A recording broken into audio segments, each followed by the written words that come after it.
Hi, welcome to Success Factors. I'm your host, Brenda Siri, and today I am joined by naturopathic doctor, Dr. Eleanor Duelley. Welcome to the show, Dr. Duelley. Thank you so much. I'm happy to be here. I'm happy to have you. Thanks for joining us.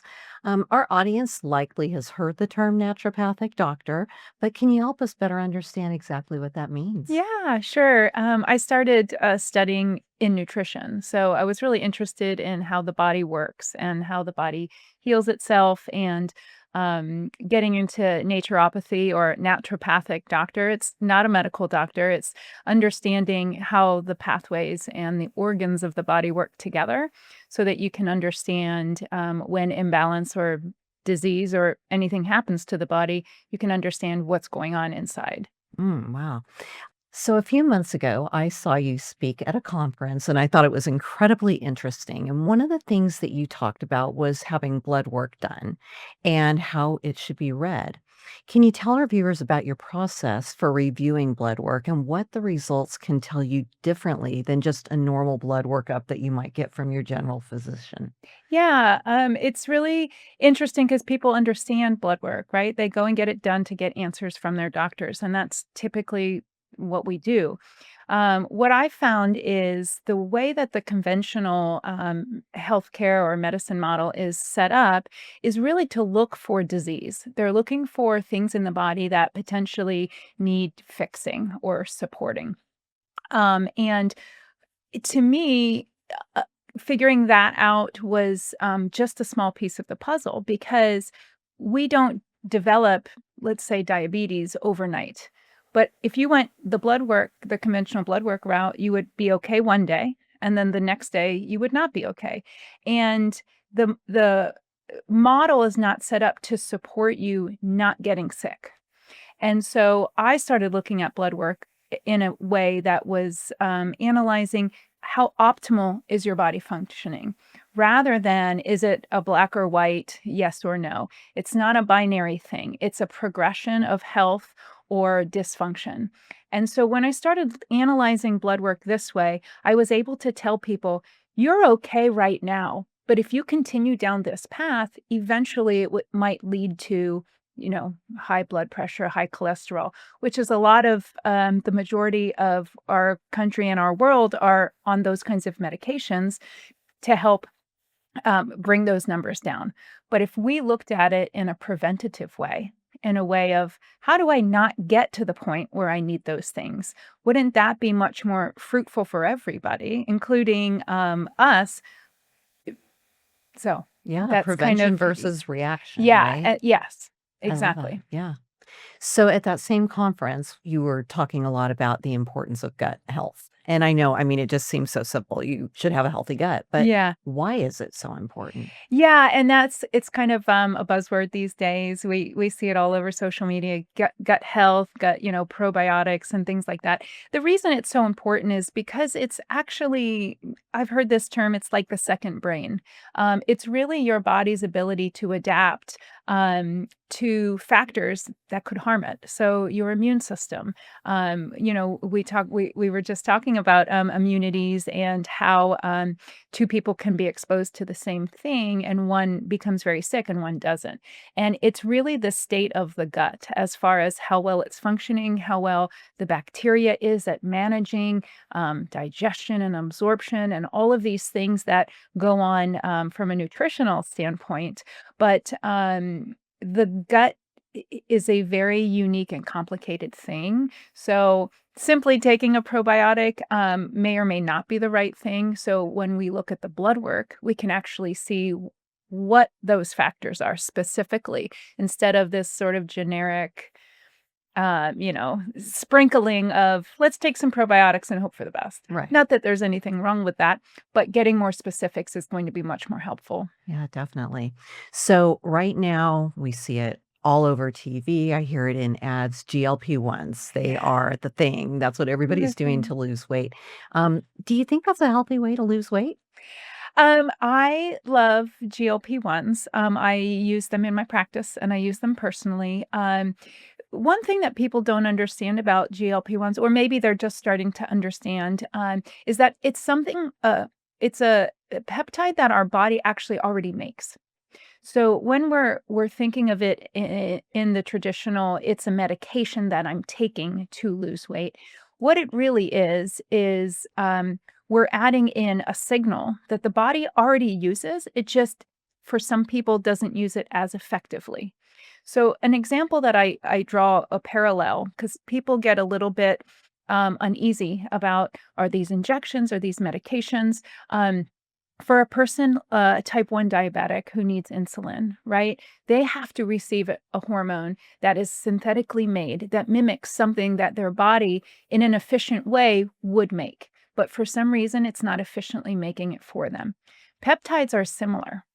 And if they're done correctly, if they're dosed well, and if they're in combination with a healthy lifestyle, which most of us are really striving to have. We really want to eat better. We want to work out. We want to sleep better. It's just kind of life gets in the way. Mhm. And so if we're using a tool like a GLP-1, it is extremely effective for mending any of those signals that might not be firing correctly. Now, with anything, it can be taken to the extreme. People cannot do well on it. It doesn't fit for everybody. But for somebody looking for help with that stagnation of, I can't get the scale to move no matter what, or it keeps going the wrong direction and I'm really trying. I work with women primarily, but I really work with those women on understanding, let's look at what your body's doing. If Mhm. we look at the blood work and I can see what is happening with metabolism. We use that word a lot. Um, and what that actually is how glucose and insulin are managed in the body. If I can see what we need to work on in your lifestyle and really focus, adding in a tool like a GLP-1 is can be life-changing, and it has been for me and many of my clients. So it's not the perfect fit for everybody, and it's not a standalone tool. For Mm. people that want to take it as a quick fix and it's I don't care what else happens around it, I'm just gonna do the shot and nothing else.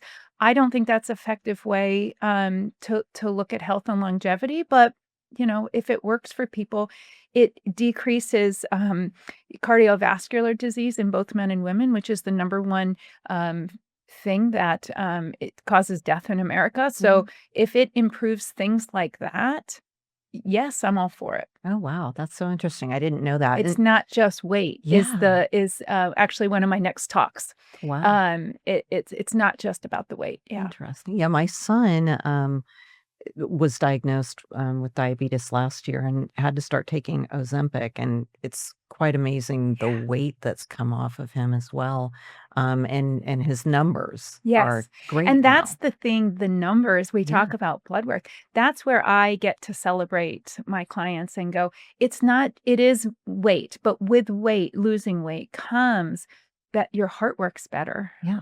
your brain works better, your hormones are more balanced, and it's just effective all around. Hmm. Let's talk about hormones. Yeah.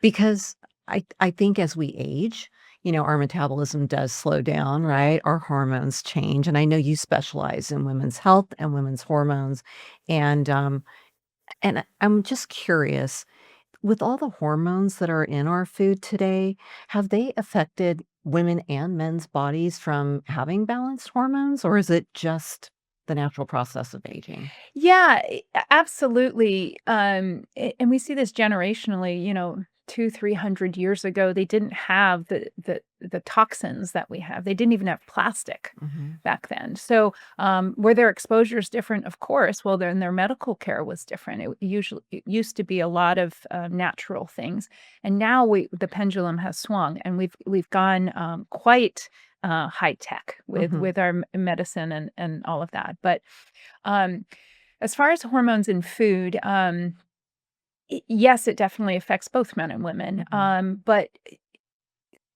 some people, when we talk about that, I think about hormones in food such as antibiotics or things that are given to animals that alter the way that they get disease so that when they're made into our food is clean in that regard. Mhm. And it all does have a trickle down effect. If we're consuming things that were chemically treated, we will get the chemicals. If the cow eats the grass that has the pesticides on it, then, so it is kind of a strange circle of life in that regard.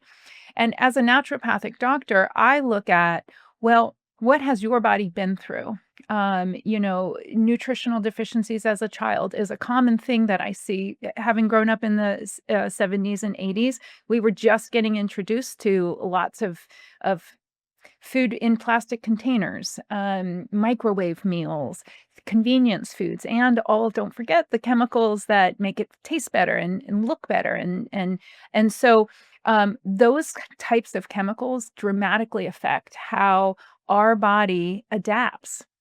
And like we were talking about a few minutes ago, that has to do with how compromised is your gut health. Mhm. And so it all works together. And I've found in my practice, looking at the comprehensive view of the body is extremely helpful in pulling in all of the symptoms that you're experiencing. When you go to specialists who are extremely well educated and skilled in their specific specialty, they're not necessarily looking at any of the other factors that might contribute.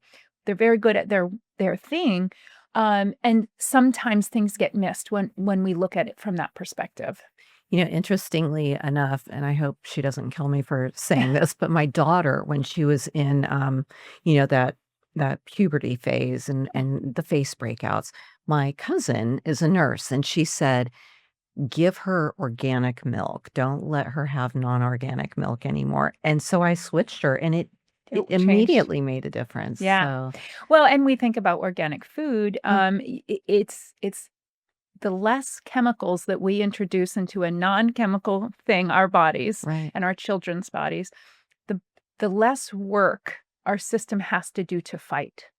And I would rather have my body fighting things that if I come in contact with a virus, or if I come in a room and somebody's ill, I would rather my immune system be 100% fighting those things rather than, and I'm making up numbers, but 80% at that, 20% at the breakfast that I just ate that was full of chemicals. Mhm. So, and I try to, yeah, I've got 3 kids too, and I try to train and model for them that, yes, you're gonna be exposed to sodas and, fast food, and we live convenience lives. Mhm. But if we make the choice to nourish our body and replete deficiencies, we have to know about them first. Right. Once we know about them and then we know how to do that, we're going to fare so much better in our health span, not just our lifespan. Mm. Health span is living a healthy, happy life, not just, we get to 70s and 80s and, we just don't feel well. We're alive. Our lifespan is continuing, but I want the health span and the lifespan to be the same. Right. Just a couple of minutes ago, I talked about metabolism. Yeah. So, I think it's a natural part of life as we age that our metabolism starts slowing down. So, what can we do to increase our metabolism? Is it something you can do with food? You talked about Yeah. GLP-1s. Yeah, for sure. And metabolism, the way that I look at it functionally, like I mentioned, was the glucose or the blood sugar and insulin and how they work together. When we say it slows down, what actually is happening in the body is, and I talked about this at the summit. Your body will either use glucose that comes from carbohydrates. It'll either use it for energy, or it will store it as energy. The storage one is the one where, it turns to body fat. Mm, And so when we see those clues happening as we age, we're not really thinking like, "Oh, our body is now storing glucose instead of using it because I'm more tired than I used to be and I'm gaining weight." And so I look at it metabolically, meaning I look at the numbers in the blood work and I go, "Let's specifically address why your body is choosing to store that energy." And things that improve, that relationship are strength training, especially for women. Women lose muscle at a rate of a lot faster than men after the age of 40. mm. So, that's proven. So we have to eat more protein to support that. So, making sure we're getting adequate protein. What exactly does that mean? Everybody wants that question answered, and I will look at your nutritional panel and give you recommendations. But the general rule of thumb is, adequate protein is about 25 to 30 grams per meal. And Per per meal. meal. Wow. And so, now everybody's different. So if that is dramatic for you and that's not something that you can really wrap your head around, then that's what you come and talk to me about, and I will help you figure that out. I don't like to give specifics of this is exactly what you need to do because it is all just managing all of the factors. Mhm. So strength training is another one. Getting your protein and strength training are really going to be the best things to improve your insulin and glucose. So, and it all goes back to diet and exercise, right? Right. We talk about that, but I want to drive the point home that it's not just that. And a lot of women in my practice tend to beat themselves up because they do those things religiously and very disciplined without the other factors, and they don't see results. And so they think that there's something wrong with them, or they need to do it harder, or they need to, and it might be the other factors, hormone imbalance. When women lose estrogen after a certain age, the decline in estrogen is also a very big thing that is now only just being talked about, and explored. So I get into all of that when I work with women because it's important for them to understand how all those dots are connected. Yeah.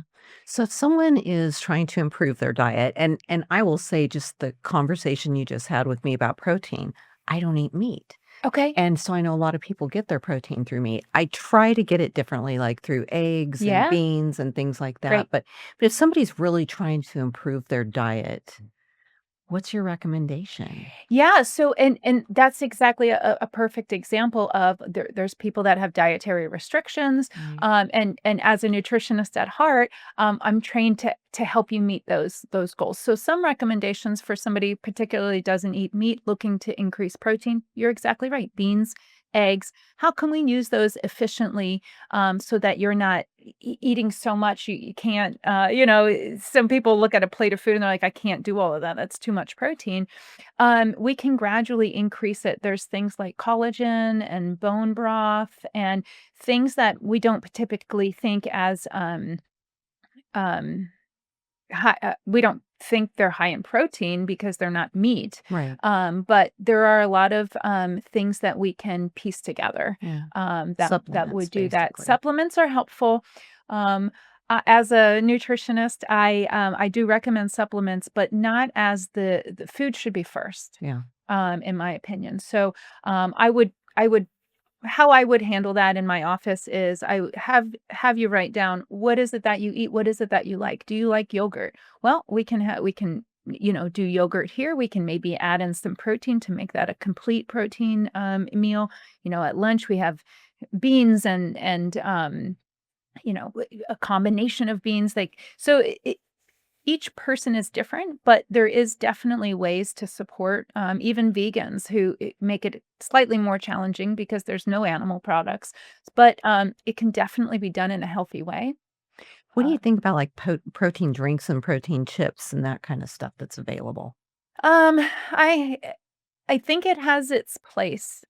If it's a quick, snack or, in a pinch kind of idea. I don't like I said, food first, so I don't, wouldn't rely on it as a primary source every day, as like, "This is what I eat for lunch." It's simply because of the processing. We all know processed foods have a ton of other chemicals, and we go back to originally what we were saying about toxins and, maybe not hormones in our food, but the chemicals. So, it depends where it came from, what the ingredients are in it, um, how well you tolerate it. We haven't even talked about, there's people that, can't break down certain kinds of proteins because of their gut health. So it does get quite complicated, and it's not a blanket, this is what everybody should do. Mhm. And that's why, I encourage women to reach out and come to me so that I can look at all of those factors. If you're getting advice from, the chat AI bots, not that it's not accurate, but it might not apply to you. Mhm. And when we get advice from somebody that isn't educated in that area, we might not get the right answers for us. That's interesting. How come as we age, we don't sleep as well? Well, that also goes back to hormone health as well. Interrupted sleep can have a number of factors, right? It could be you have the wrong sheets that they don't feel well on you. They don't feel good in your body, right? Yeah. It could be you had something for dinner that didn't agree with you, right? We have some just basic things like that. But for a lot of women, as we age through 40s and 50s and beyond, I'm starting to see patterns with dysregulated blood sugar and insulin. Mm, Because if our blood sugar drops too low, we have a safety mechanism that kicks in that cortisol is the hormone that our stress hormone that will kick in to have our body make its own glucose to keep us alive. mm. That's a safety system. But when that cortisol kicks in, it wakes us up because it's an emergency situation inside. And so we could get cortisol wake ups from over toxic. If anybody's had a couple glasses of wine and sleeps really poorly, um, it's most likely because the liver's trying to detox. And when there's a lot to detox, it creates an emergency that the body creates cortisol. So, cortisol is the hormone that's going to wake us up. So, when cortisol is dysregulated, we're going to see that we can't produce as much melatonin, which is the happy sleep hormone. And so we live in a constant state of dysregulation or imbalance. And that is just not a place where we like to live because it doesn't feel good in our bodies. We Yeah. don't get proper rest and we don't have proper energy and we tend to eat poorly when we're tired. And, it's just this sort of cyclone. I have an Aura ring, and the first thing Okay. I do every morning is Yep. get up and see how I slept. So Yeah. what's a good night's sleep in your eyes? Oh, well, Like, I don't know. hours-wise, you know Yeah, what I'm I saying? mean, some people can like, my husband, he can get up at, 4:30 and start his day and be great on 6 good hours.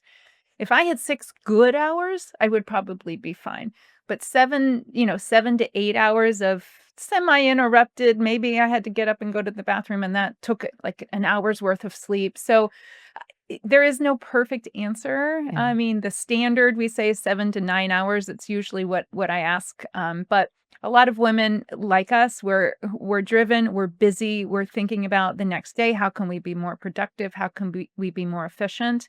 And so that requires a lot of my energy. And then, kids and life and Right. parents and so the one thing I can say about it is, we rarely account for the mental energy that decision making requires. And that's why at the end of the day, you're like, I really didn't do that much today, but I'm exhausted. Mhm. You did a lot. Yeah. You just didn't quantify it as physical action. So recovery time for me has now become much bigger of a priority. Yeah. Yeah. Okay, I think I've saved the best question for Oh, last. good, good. So my granddaughter has this cute little book called Everyone Poops. Oh, yeah. And at that conference I saw you at, you brought up the subject and, Yep.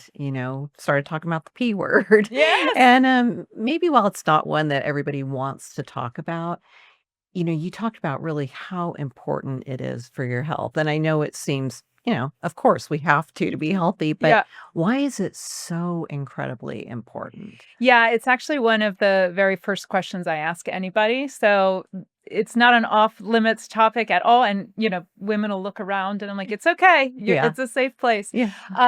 The reason it's so important is because fundamentally, we are removing waste and toxins from our body.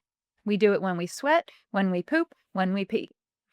If we're not doing those things, where are the toxins staying?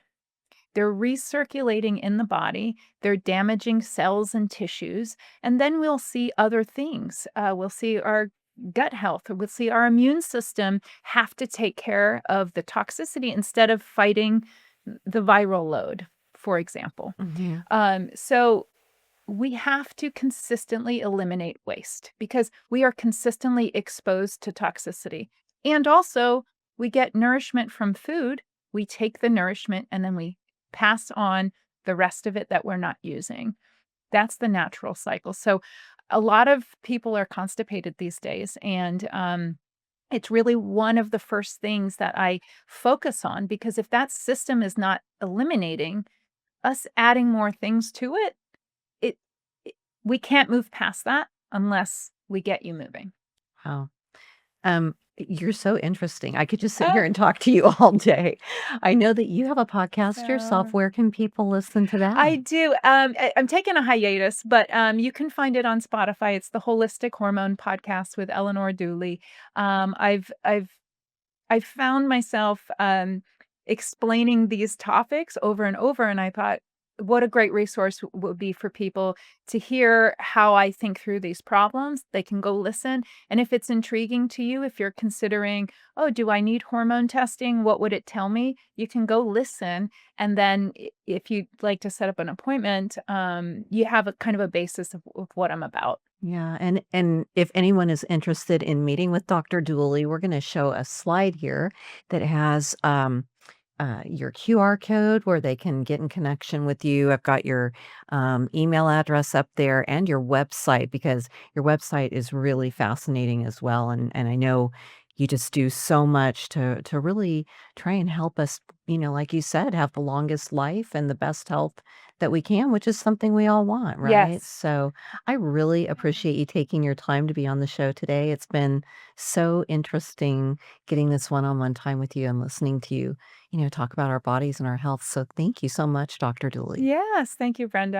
I'm pleased to be here, and I'm happy to share. Good. It's my joy. Yes, and I am going to book a consultation because Good. I need that. Yeah. So, well, that's it for Success Factors today. I appreciate you watching and we'll see you next time. Bye.